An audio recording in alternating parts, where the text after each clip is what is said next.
So one of the things I like to teach about is that the rod tip always starts down near the ground so that we have a long travel position in our back cast. The rod has to be handled very quietly like it's an egg or a bird. It's not crushed. Relax your arm. Stance, shoulder length apart, thumb on top, line underneath the two fingers. And the first motion is like answering the phone. There's a nice smooth acceleration to an abrupt stop. It's not choppy, it's smooth. It drives the line up and back, like this. What that does is create a loop. Loop a line like that is nice and tight.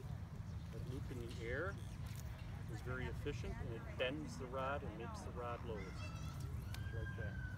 That stop needs to be high, and it cannot have a flying butt like this, butt striking forward.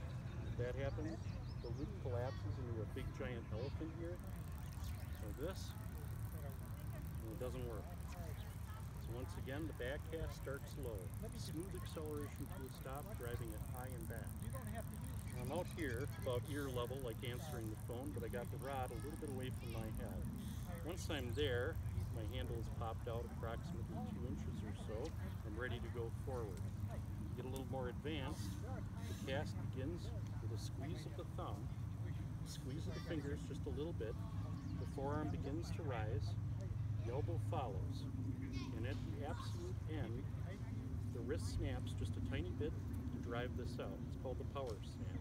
The whole thing put together looks like this. Once it's all the way back there, we have to drive it forward and push against all the line that's in the air. The line is going to actually load the rod, causing it to bend. You push forward or kiss the line forward, stop it high, and it's going to bend the rod. Bent rod is potential energy, actual casting kinetic energy. Looks like this. Back cast, forward cast, pause, and then we lower the rod tip down as an afterthought. We only make that a 3-step process only because we don't want to see this. So we do that, we end up with wing gleaming. And that is the casting process. Making these false casts will help you form tight wrists every time. If there's anything I can add, it would be to put probably 60% of the power in that back cast and 40% in the forward cast. Back cast is far more important than the forward cast in general.